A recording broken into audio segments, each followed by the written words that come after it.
विश्व के बारे में अलग अलग मान्यताएं हैं इस जगत में।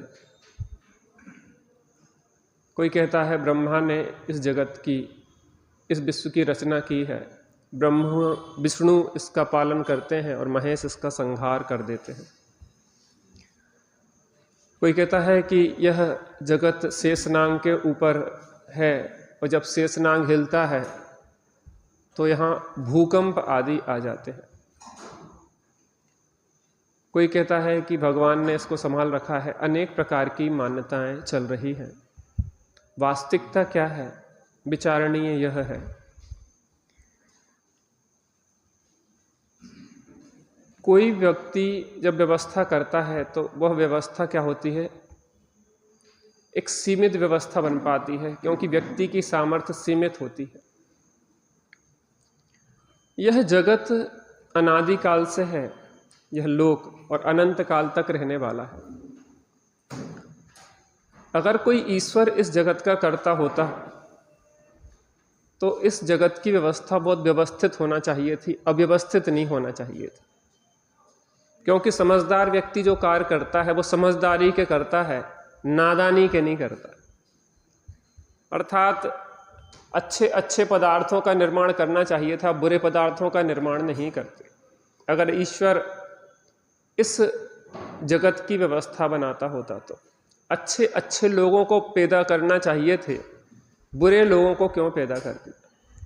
और उन लोगों में भी अच्छे अच्छे विचार ही आना चाहिए थे, बुरे विचार क्यों डाल दिए? ये अनेक प्रकार की बाधाएं खड़ी हो जाती है अगर हम इस लोक को का कर्ता किसी ईश्वर को मानते हैं। तो फिर यहाँ पे विचारणीय है कि लोक है क्या और इसकी व्यवस्था चलती कैसे है। तो यहाँ कहा कि जाति अपेक्षा 6 द्रव्य और संख्या अपेक्षा अनंतानंत द्रव्यों के समूह को विश्व कहते हैं। 2 तो समझ में आते ही है, जीव और पुद्गल, क्योंकि जो चेतना लक्षण वाले जीव तो दिखाई देते ही हैं, उसके साथ शरीर आदि वाह संयोग आदि जो दिखाई देते हैं, जो वाह वस्तुएं दिखाई देती हैं, वो पुद्गल की व्यवस्था है। अब इन जीव और पुद्गल का गमन और स्थिरता भी होती है। तो गमन व स्थिरता में भी कोई ना कोई का सहयोग चलता है। तो उस गमन में सहयोग होता है धर्म द्रव्य का और स्थिरता में सहयोग होता है अधर्म द्रव्य का।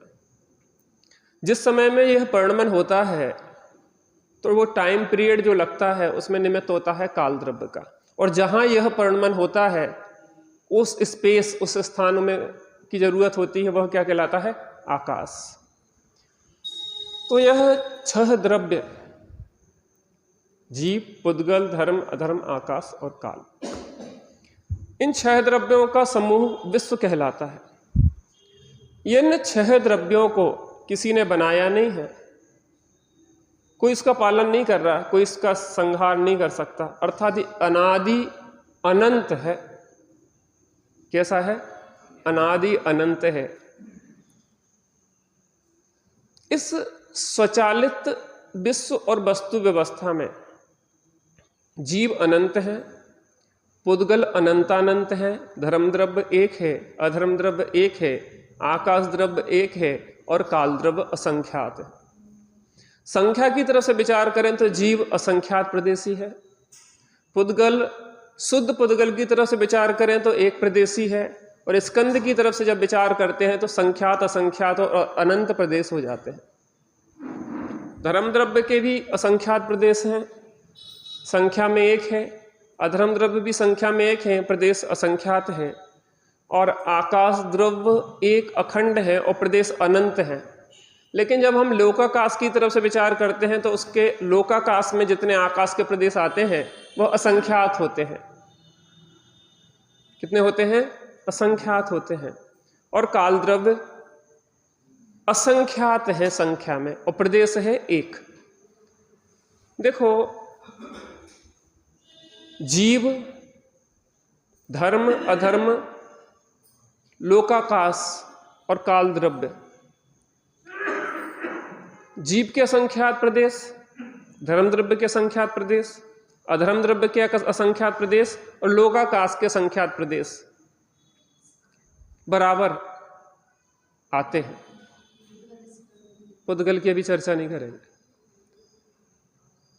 बराबर आएंगे, क्योंकि जब आकाश पे कल चर्चा की थी, आकाश के जो संख्यात प्रदेश हैं उन्हीं प्रदेशों पे धर्म द्रव्य के प्रदेश एक एक हैं, अधर्म द्रव्य के प्रदेश हैं, काल द्रव्य असंख्यात जो एक एक रत्नों की राशि की तरह व्याप्त होते हैं। लेकिन जीव नहीं होता ऐसा कि जीव के प्रदेश एक एक लोकाकाश पे हों, लेकिन संख्या उतनी ही प्रदेश है असंख्यात। लेकिन एक समय ऐसा होता है जब केवली समुद्रघात होता है। केवली समुद्रघात में जब लोक पूर्ण समुद्रघात होता है तो जो आत्मा के प्रदेश होते हैं वह समस्त लोक में व्याप्त हो जाते हैं, तीनों बात वलय सहित पूरे लोक में। उन केवली भगवान के केवली समुद्रघात में लोक पूर्ण जब समुद्रघात होता है तब की बात है। उस क्षण पूरे प्रदेश एक एक प्रदेशों पे आकाश के आत्मा के एक एक प्रदेश स्थित हो जाते हैं। जितने, हाँ, इसका मतलब यह हुआ कि आत्मा के भी उतने ही प्रदेश हैं जितने लोकाकाश के प्रदेश हैं। पुद्गल का हमने इसलिए लिया कि पुद्गल की ऐसी स्थिति कभी नहीं बनती, किसी भी पुद्गल स्कंद की ऐसी स्थिति कभी नहीं बनेगी कि लोकाकाश के एक एक प्रदेश पे एक एक पुद्गल आ जाए। इसलिए अन्य द्रव्यों की तो ऐसी स्थिति है। काल द्रव्य में प्रदेश नहीं आते हैं लेकिन काल द्रव्य आते हैं, इनके प्रदेश हैं एक एक पे, लेकिन वो काल द्रव्य हैं संख्यात, संख्या में वो प्रदेश एक है। एक एक प्रदेश सहित एक एक काल द्रव्य एक एक आकाश के प्रदेश पे व्याप्त हो जाता है।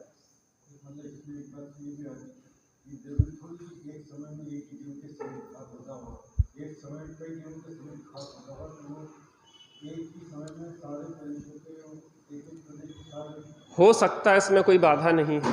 अगर अनेक केवली भगवान समुद्रघात की स्थिति में है और एक समय में लोक पूर्ण समुद्रघात कर रहे हैं तो उस लोक पूर्ण समुद्रघात की स्थिति में अन्य अनेक जीवों के भी प्रदेश उस लोकाकाश के एक एक प्रदेश पर हो सकते हैं। इसमें कोई बाधा उत्पन्न मुझे दिखाई नहीं देती है। अब यह 6 द्रव्य, बेटा सामने आ जाओ, 6 द्रव्य में जो विश्व है तो यह विश्व अनादिकाल से है, अनंत काल तक रहेगा। जितने जीव अनंत, पुद्गल अनंतानंत, धर्म एक, अधर्म एक, आकाश एक और काल द्रव्य असंख्यात, जितने भी द्रव्य हैं, जितने अनादिकाल से थे उतने ही हैं, उतने ही रहेंगे, ना एक घटेगा ना एक बढ़ेगा। क्या समझे पूर्व? जितने द्रव्य थे उतने ही हैं, उतने ही रहेंगे। कोई द्रव्य ना एक उत्पन्न हो सकता है ना एक नष्ट हो सकता है। अगर एक द्रव्य उत्पन्न नष्ट हो जाए तो पूरी व्यवस्था, यह सृष्टि नष्ट हो जाए। एक द्रव्य व्यवस्था बिगड़ जाए, चेन, सर्किल। आप किसी माला में से एक मोती खींच लो तो माला टूट जाती है। ऐसे ही ये पूरी चेन, ये विश्व की व्यवस्था, 6 द्रव्यों के समूह रूप, यह पूरी नष्ट हो जाएगी। लेकिन ऐसा होता नहीं। इसका मतलब यह है कि हमें चिंता करने के लिए कोई गुंजाइश नहीं है। परमाणु भी द्रव्य ही है। 6 द्रव्य की बात हो गई, इसमें परमाणु भी इसी में आ जाता है। बात समझ में आती ना? तो चिंता काहे की?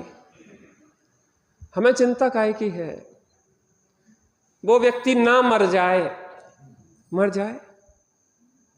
हमने ऐसे बताया था कि रामायण में थे और हमने पंडित साहब को बताया कोई साधर्मी का निधन हो गया, देह परिवर्तन हो गया, हम पंडित साहब मर गए। तो पंडित साहब ने इतनी जोर से डांटा, कहने लगे कोई मरता है? हमें तो बिल्कुल समझ में नहीं आया उस टाइम की आखिर हमसे गलती हो क्या गई। जनरल में तो सब लोग यही कहते हैं कि मर गए मर गए, लेकिन वो कुछ और समझाना चाह रहे थे। वो ये कहना चाह रहे थे कि कोई द्रव्य का नाश होता नहीं है। जी कहो ना, देह परिवर्तन हो गया है, 2 चीजें बदल गई, ड्रेस और एड्रेस बदल गया। और क्या बदल गया आप बताइए? हमारे पूज्य पिताजी का स्वर्गवास हो गया है। स्वर्गवास हो गया है ना, कि अब आपको अगर उनसे मिलना है तो आपको जाके स्वर्ग में मिलना पड़ेगा। अब यहाँ पे नहीं मिलेंगे। इतनी सी तो बात है ना, हमारे पूज्य पिताजी का स्वर्गवास निवास हो गया है। अब यहाँ पे अभी मध्यलोक में थे, अगर वैमानिक देव होगा तो ऊर्ध्व लोक में एड्रेस पे जाना पड़ेगा उनसे मिलने के लिए। दो चीजें बदल गई, ड्रेस और एड्रेस। ड्रेस बदल गई, यहाँ मनुष्य की ड्रेस थी, औदारिक देह थी, और वहां पे कौन सी हो गई, बेक्रियक हो गई। एड्रेस बदल गया, यहाँ पे मध्यलोक में थे, जम्बूद्वीप में थे, अब वो वहां पहुंच गया स्वर्गों में। पहले दूसरे तीसरे जो भी पहुंच गए वो स्वर्ग के विमानों में पहुंच गए। बात समझ में आती कि नहीं आती? हमारी चिंता का कारण है क्या? बहुत नुकसान हो गया, बहुत नुकसान हो गया। नुकसान क्या होता है? क्या नुकसान होता है? नुकसान बताओ आप, नुकसान क्या हुआ? रुपये का नुकसान हो गया, रुपया नुकसान हो गया। जो करेंसी है सरकार की, उसका कौन सा नुकसान हो गया? यहाँ की करेंसी वहां चली गई। धन का बहुत नुकसान हो गया, रुपये का, सोने का। सोना कहाँ गया? नष्ट हो गया क्या? वो यहाँ का वहां चला गया। अरे इस जगत में किसी वस्तु का नुकसान होता ही नहीं है। नुकसान माने कोई नष्ट होता ही नहीं है। यहाँ से वहां ट्रांसफर हो रहा है, आवागमन हो रहा है, लेन देन हो रहा है। आपने रुपए लिए, वहां भेज दिए, उसने कुछ सामान दिया, लेन देन की व्यवस्था चल रही है। नुकसान हो गया है, अब हम क्या करें? हमारे तो इष्ट का वियोग हो गया है। अरे यहां से गए हैं, लेकिन कहीं है कि नहीं है? कहीं है कि नहीं है? तो वो जीवात्मा का क्या नाश हो गया? नहीं हो गया। तो जो पुद्गल परमाणु थे उनकी देह में, अनंत पुद्गल परमाणु, क्या उनका नाश हो गया? उनका भी नाश नहीं हो गया। कैसे नहीं हो गया? इस शरीर को जलाया, जला के वो राख हो गया। राख होने के बाद उड़ गया, उड़ के खेतों में गया, मिट्टी के साथ वो अनाज के रूप में फल फूल के लिए हो गया। नाश क्या हो गया? एक फिल्मी गाना आता ना देशभक्ति का, तेरी मिट्टी में मिल जावा, गुल बन के मैं खिल जावा। क्या बोल रहा है ये गाना? तेरी, जब मैं मर जाऊंगा, शहीद हो गया, तो मुझे जला दिया जाएगा, और जला के मेरी राख मिट्टी में मिल जाएंगी, और गुल बन के मैं खिल जाऊंगा। खिल जाऊंगा मानी देह भी फूल के रूप में तुम्हारे सामने होगी। जीव भी होगा और देह भी, देह की परमाणु भी वो गुल बन के खिल गए। पता आपको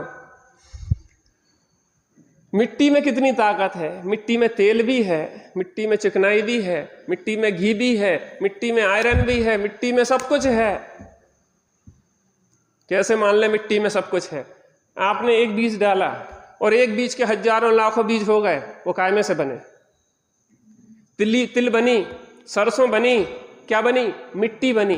फल फूल बने, मिट्टी बने। गन्ना बना, मिट्टी बना। तो गन्ने मिट्टी में सब कुछ था कि नहीं था? मिट्टी ही तो सब रूप परिणमित हो गई। कुछ नहीं, किसी चीज का अभाव नहीं होता भैया। काहे के लिए परेशान हो रहे हैं? निश्चिंत निर्भर रहो, आनंदित रहो हर क्षण। स्वचालित वस्तु व्यवस्था है तो परेशान क्यों होते हो? जानो देखो और खुश रहो, जानो देखो और खुश रहो, जानो देखो और खुश रहो। क्यों चिंता लेते हो? अरे सब चिंताएं, सब परेशानियां मोह की हैं। ज्ञान में कोई चिंता नहीं होती। ज्ञान में तो निश्चिंतता, निर्भरता होती है। पता, इतनी बात सुनने पे ही निर्भरता बन रही है हमें, सुनने पे ही। और जब जिएंगे तो कितनी निर्भरता हो जाएगी, अपने से जुड़ के जिएंगे तो। अरे अपनी सत्ता, मेरी सत्ता का कभी नाश हो सकता है क्या? मैं तो अनादि निधन तत्व हूं भैया। बार बार इस बात को घोलन करना पड़ेगा। हम क्यों परेशान हैं? आप सोचो ना, 24 घंटे हम चिंता में क्यों घुले जा रहे हैं? लोग कहते ना, काय की चिंता लग गई भैया, घुलत जा रहे तुम तो दिनों दिन। काय की चिंता में घुले जा रहे हैं? हम ही की चिंता में घुले जा रहे हैं कि विश्व की व्यवस्था हमारे सिर पे है। काय की व्यवस्था है? इस विश्व की व्यवस्था हमारे सिर पे, इसलिए घुले जा रहे हैं।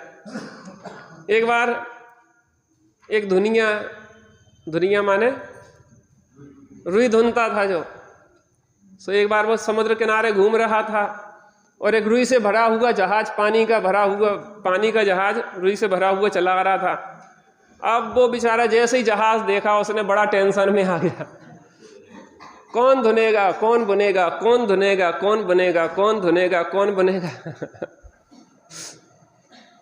अब पागल हो गया बेचारा, पागल हो गया। घर पे आया तो एक ही धुन लगी उसकी। क्या धुन, क्या धुन लगी थी? अपने को तो कोई धुन नहीं लगी ना। कौन घर गृहस्थी चलाएगा, कौन बच्चों को पालेगा, कौन व्यापार धंधा करेगा, हमारे बिना तो कुछ होगा ही नहीं, हम सेटिंग करके पूरी जाएंगे। अरे मति व्यवस्थित कर दो, तुम क्या सेटिंग करोगे, बनी बनाई सेटिंग है। तथा पहले चर्चा की कि चक्रवर्ती का बच्चा चक्रवर्ती नहीं होता, चक्रवर्ती का पिता चक्रवर्ती नहीं होता, नारायण का पिता नारायण नहीं होता, नारायण का पुत्र नारायण नहीं होता, बलभद्र का पिता बलभद्र नहीं होता, बलभद्र का पुत्र बलभद्र नहीं होता। क्यों नहीं होता? सबके अपने अपने उदय हैं, कौन किसको का दे है। चक्रवर्ती ने राजतिलक किया और 9 निधियां 14 रत्न गायब, तुम अपूर्व को क्या दे के जाओगे? इनकी भाग्य में वो मिलेगा, तुम देने वाले होते क्यों हैं? काय की चिंता? आपकी घर गृहस्थी जो है, आप बहू को नहीं संभलवा पाते वैसी, या तो घट के मिलेगी या बढ़ के मिलेगी। आपने तो जो दिया दिया, लेकिन उसकी घटेगी या बढ़ेगी उतनी तो कभी रह ही नहीं सकती। जितनी पिताजी ने संपत्ति दी थी उतनी ही है आपके पास की ज्यादा कम है? तो पिताजी की संपत्ति देने से मिला कि तुम्हारे भाग्य से मिला?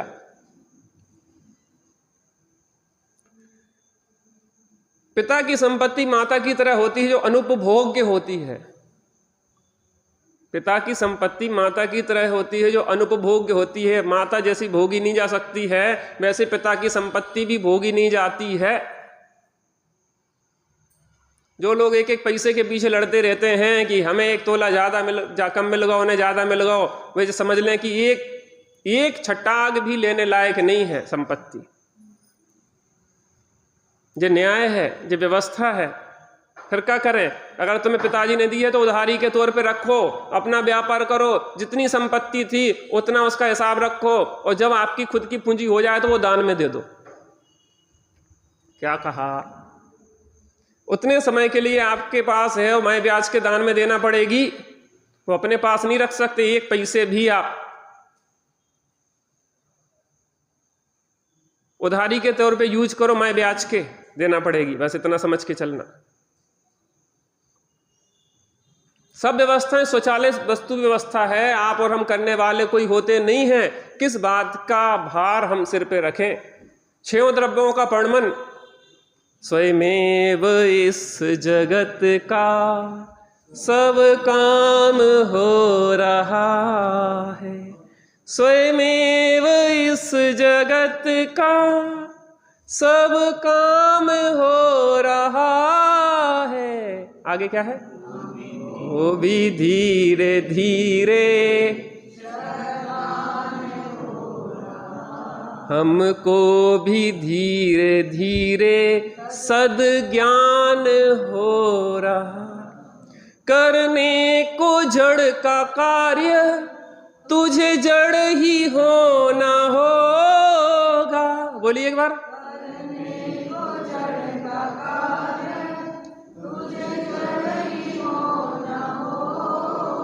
करने को जड़ का कार्य तुझे जड़ ही होना होगा।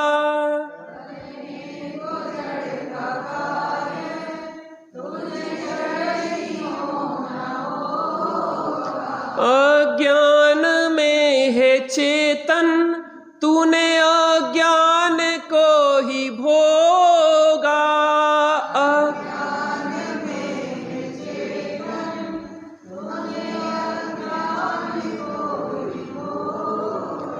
अणु अणु स्वतंत्र अपनी सत्ता में सो रहा है। अणु अणु स्वतंत्र सत्ता में सो रहा है, स्वयमेव इस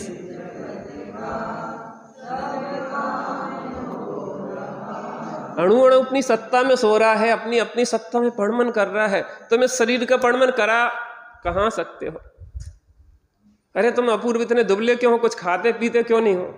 अरे खाते पीते तो खुद बहुत है, लेकिन उस परमाणुओं की योग्यता नहीं है क्योंकि जो शरीर की रचना होती है वो नाम कर्म की व्यवस्था है, उसकी 93 प्रकृति व्यवस्था करती है, तुम्हारे विकल्पों से व्यवस्था होती।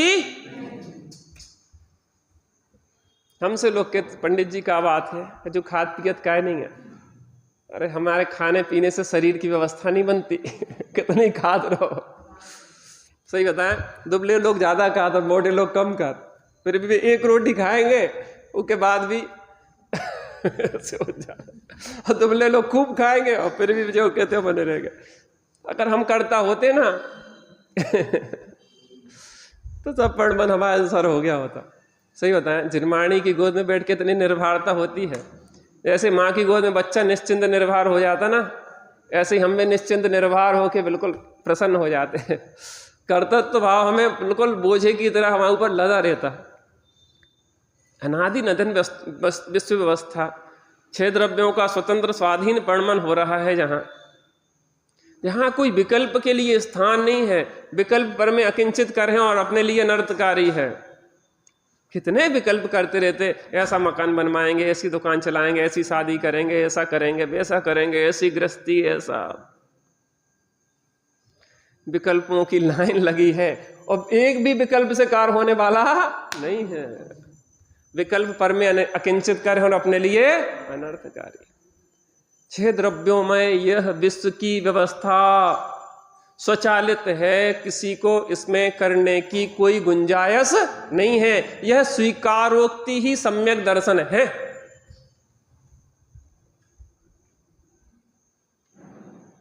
क्या है सम्यक दर्शन? अनादि नदन वस्तुएं भिन्न भिन्न अपनी अपनी मर्यादा सहित परिणमन कर रही थी, कर रही हैं और करेंगी। कोई किसी के अधीन नहीं है, कोई किसी को परिणमित नहीं करा सकता। बस हम अपनी पत्नी को परिणमित करा सकते, हम अपने पति को परिणमन करा सकते, हम अपने बच्चे का परिणमन करा सकते। परिणमन कराने का भाव कहने के लिए कि वास्तव में हम समाज को सुधार सकते हैं। समाज की जिम्मेदारी ठेकेदारी हमारी है परेशान हो रहे हैं। कितना मजा है, यहाँ तो निर्भरता से बैठ के अपना स्वाध्याय कर रहे, अपना आनंद कर रहे। पता स्वामी जी ने 45 साल एक ही बात समझाई कि कोई किसी को समझा सकता नहीं। क्या समझाया? क्या समझाया? 45 साल 2 टाइम लगातार यही समझाते रहे कि हम तुम्हें समझा सकते नहीं है, कोई किसी को समझा सकता नहीं है, कोई किसी को समझा सके ऐसी वस्तु व्यवस्था नहीं है। जी कैसे कह सकते? समझने वालों की समझ में आया है, आ रहा है और आएगा, और आपको भी समझ में आ रहा है। अगर समझ में नहीं आ रहा तो आप क्यों आते 1 घंटा खराब करके वहां से? दुकान में बैठते तो 2 पैसा आता, जा सोचने बारे होते बैठे हैं आप यहाँ बैठे हो, इसका मतलब यह है कि आपकी रुचि है। समझ में भले नहीं आए लेकिन समझने का प्रयत्न है, तो एक दिन समझ में आ जाए। अरे हर्षित चित्त है, आनंदित है, इस वस्तु व्यवस्था वस्तु स्वतंत्रता को सुन के हम आनंदित हैं। इससे ज्यादा निर्भरता क्या हो सकती है हमारे लिए?